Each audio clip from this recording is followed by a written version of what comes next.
Hello students, इस video में हम chapter first the French revolution के एमसीक्यूज़ पार्ट 2 करेंगे।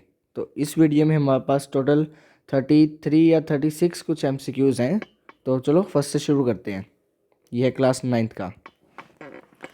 पहला क्वेश्चन है, on which of the following day did storming of the Bastille occurs, मतलब इनमें से कौन सी डेट को हुआ था?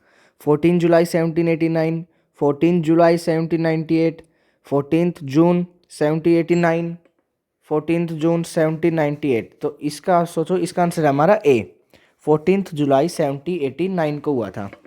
अब सेकंड क्वेश्चन देखते हैं। वट डिड बेस्टाइल सिंबलाइज, मतलब जो बेस्टाइल था, बेस्टाइल ये इसको आप बेसाइल कहते हो, बेस्टाइल कुछ कह लो, जो सिंबलाइज था वो किसको सिंबलाइज करता था? ए, बिन benevolence of the king, B despotic power of the king, C armed might of France, D prestige and power. तो इसका आंसर है हमारा B, despotic power of the king. Third question देखते हैं। 18th century French society was divided into, मतलब जो 18th century थी उसमें फ्रेंच सोसाइटी कितने में डिवाइडेड था? ए कास्टिस, बी 4 स्टेट्स, सी 3 एस्टेट्स, डी 2 एस्टेट्स। तो इसका आंसर है स्टूडेंट्स हमारा सी 3 एस्टेट्स। देखो ये फ्रेंच सोसाइटी है, ये किस में डिवाइडेड है आपको याद है ना? फर्स्ट एस्टेट, सेकंड एस्टेट और थर्ड एस्टेट, नोबिलिटी, क्लर्जी, और ये हमारी middle class, common man. Fourth question, which of the following constituted the privileged class, इनमें से कौन सी जो मतलब प्रिविलेज्ड क्लास थी? A clergy and peasants, B peasants and nobility, C first and third estate, D clergy and nobility. तो students इसका answer है हमारा D, clergy and nobility. Fifth question देखते हैं। The most important of the privileges enjoyed by the clergy and nobility, मतलब हमें बताने हैं कि इनमें से कौन से मोस्ट इंपॉर्टेंट क्या है प्रिविलेजेस हैं। ए है right to collect dues, B ownership of land, C participate in votes, या D exemption from taxes to the state. तो इसका आंसर है student D, exemption from taxes to the state. अगला question देखते हैं sixth. Which of the following believed social position must depend on merit, मतलब इनमें से कौन ये सोचते थे कि जो सोशल पोजीशन है ना किस पे डिपेंड होनी चाहिए? मेरिट पे डिपेंड होनी चाहिए। तो ऑप्शंस देखो, A middle class, B nobility, C workers, D peasants. तो इसका आंसर है हमारा A, middle class. Middle class लोग क्या चाहते थे कि जो सोशल पोजीशन है वो किसके मतलब किस पे बेसिक्स पे होनी चाहिए? मेरिट के बेसिस पे। सेवंथ क्वेश्चन देखो, society based on freedom, equal laws and opportunities was advocated by, ये किससे एडवोकेटेड थी? A middle class and people of the third estate, B clergy and nobility, C philosopher such as John Locke and Rousseau, D English man George Danton and Arthur Young. तो इसका answer students हमारा सी। अगला question देखते हैं eighth.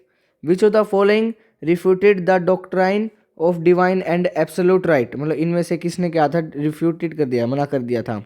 तो इसका option है हमारे A John Locke, B Rousseau, C Montesquieu, D Voltaire. तो स्टूडेंट इसका आंसर हमारा ए, जॉन लॉकी। अब अगला question ninth. Who advocated government based on social contact?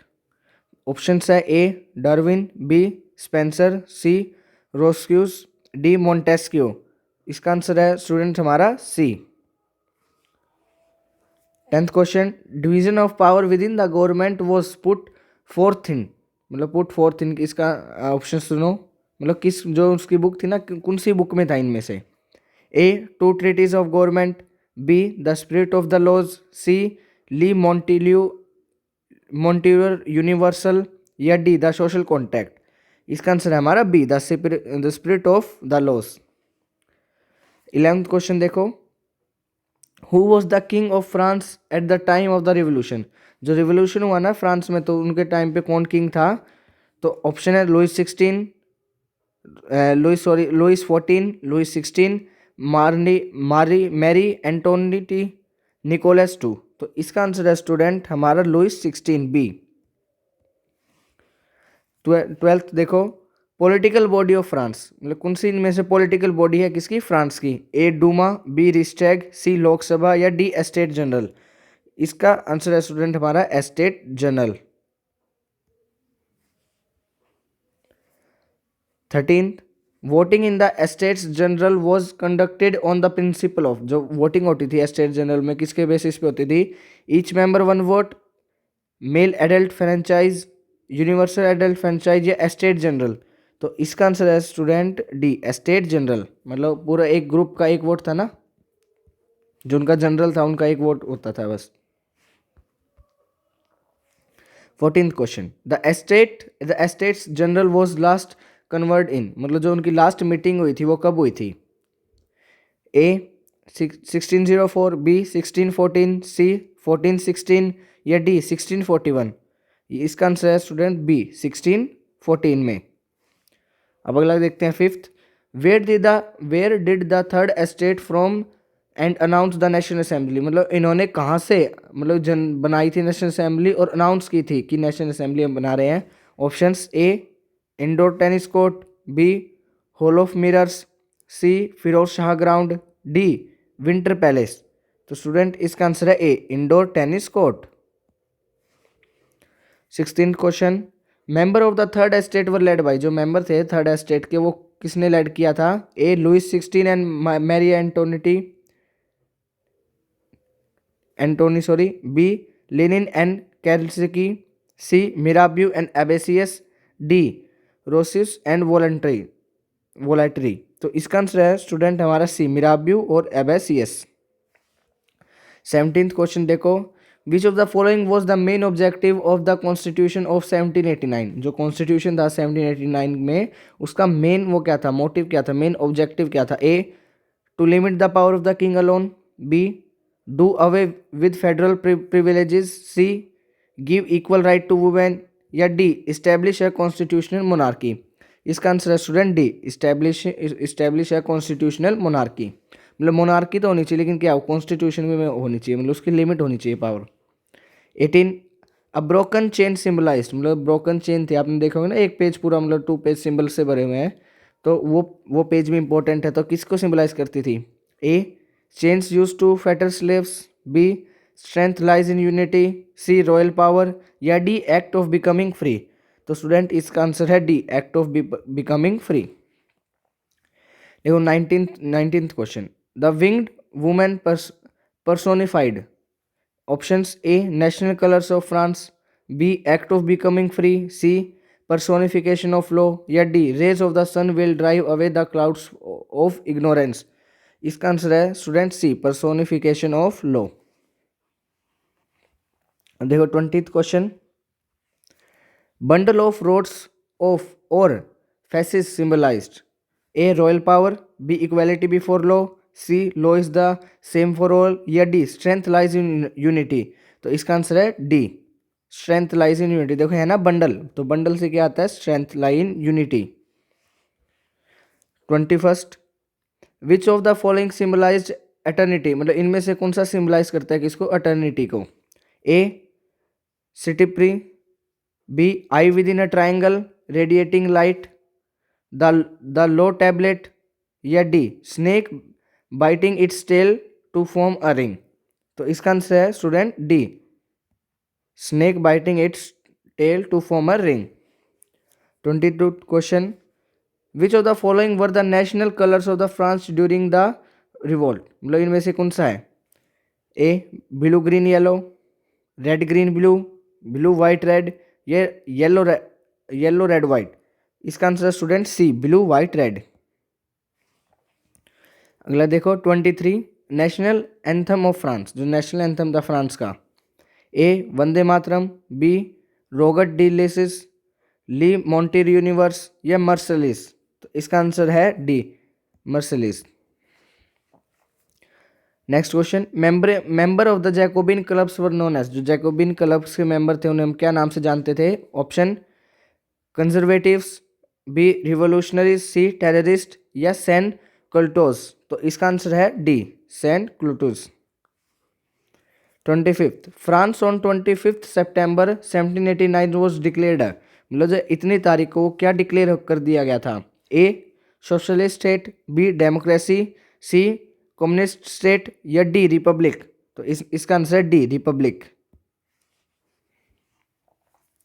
Which of the following was a factor in the rise of Napoleon? जो Napoleon का rise था उनमें से कौन सा फैक्टर है? A fall of the Jacobin government, B Robespierre रीज of terror, C political instability of the directory या डी नेशनलिस्ट फोर्सेस? तो इसका आंसर है C political instability of the directory. 27th French legacy to the world. French legacy to the world, option democracy, B socialism and nationalism, C republicanism या D liberty freedom and equality? तो इसका answer है D liberty freedom and equality. 28 in the context of France the volunteers from Marseilles sang the Marseillaise, a patriotic song when they marched into Paris. Who compose this song? मतलब ये कह रहे हैं कि जब ये जा रहे थे तो ये गाना गा रहे थे, तो ये गाना किसने लिखा था? Option A Maximilien Robespierre, B Marie Antoinette, C Robert de Lisle या डी मिराबियो? तो इसका आंसर है C Robert de Lisle. 29th what did the red cap worn by sans culottes in France symbolize? वो जो cap पहनते थे red, वो क्या सिंबलाइज करता था? A liberty, B brotherhood, C love या डी इक्वेलिटी? इसका answer student A liberty. 30th question which of the following refers to the political body representing the 3 estates of pre revolutionary France? Options A parliament of France, B national assembly, C estates general या D estate community? इसका answer है C estate general. 31st the world guillotine during French Revolution era refers to? A beheading a person, B avoiding a person, C taxing a person या D threatening a person? इसका answer है A beheading a person। 32 the French revolution took place on? जो French revolution था वो कब took place हुआ था? ए जुलाई 14 1789, जुलाई 14 1788, जुलाई 14 1786 या डी जुलाई 14 1785? तो इसका आंसर है स्टूडेंट ए जुलाई 14 1789 को। देखो 33 on what charges was Louis 16 ग्लूटाइंड? वो ग्लूटाइंड आपने है ना, मैंने आपको समझाया था कि एक ऐसे होता है ऊपर से वो आके उसकी गर्दन काट दी जाती है। ए क्लैरिटी, बी ट्रेजन या सी एब्सोल्यूट रोल या मिस गवर्नेंस? इसका आंसर है बी ट्रेजन, मतलब देशद्रोही। 34 the tax called tithe was collected from French peasants by? A the church, B the emperor, C the nobles या D chief of the army? इसका answer student A the church, ये 1/10 of the total production. 35th why was the subsistence crisis caused in France? उसके क्या कारण थे? Option the wages of the people were low, there was widespread unemployment, C increase in population led to rapid increase in the demand of the food grains या D the government imposed various taxes? इसका answer student C increase in population led to rapid increase in the demand of the food grains. तो अब last question है हमारा, the Bastille was hated by all in France because? मतलब because का कारण बताओ। It stood for the despotic power of the king, B it was a fortress prison, C prison in charge tortured the inmates, D it housed delayed criminals? तो इसका answer student A it stood for the despotic power of the king. तो student इसी के साथ हमने हमारे chapter first के 36 MCQs भी कंप्लीट कर चुके हैं। इससे पहले फर्स्ट पार्ट में भी हमने 23 कंप्लीट करे थे। तो student thanks for watching the video and please do subscribe my channel. Thank you.